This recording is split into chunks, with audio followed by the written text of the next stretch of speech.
খাদ্যরসিক প্রিয় বাঙালির পছন্দের টক ঝাল মিষ্টি আমের আচার বা গুড় আম বানানোর জন্য সবচেয়ে প্রথমে এখানে আমগুলোকে ধুয়ে নিতে হবে। তারপর ছালটা ছাড়িয়ে নিয়ে লম্বা লম্বা টুকরো করে কেটে নিয়েছিলাম। তোমরা তোমাদের পছন্দের শেপ অনুযায়ী কাটতে পারো।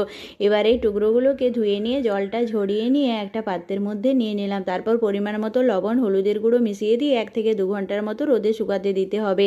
এবার একটা কড়াইয়ের মধ্যে ভাজা মশলা বানাবো। তার জন্য এখানে শুকনো লঙ্কা, মেথি, মৌরি আর তার সাথে কালো সর্ষে আর জিরে নিয়ে নিয়েছিলাম। এবার আচার বানানোর জন্য কড়াইয়ে দিয়ে দিলাম 50 গ্রামের মতো সরষের তেল, শুকনো লঙ্কা, তার সাথে রয়েছে 5 ফোড়ন। এগুলো যতক্ষণ না সেন্টটা বের হবে ততক্ষণ ভাজতে হবে।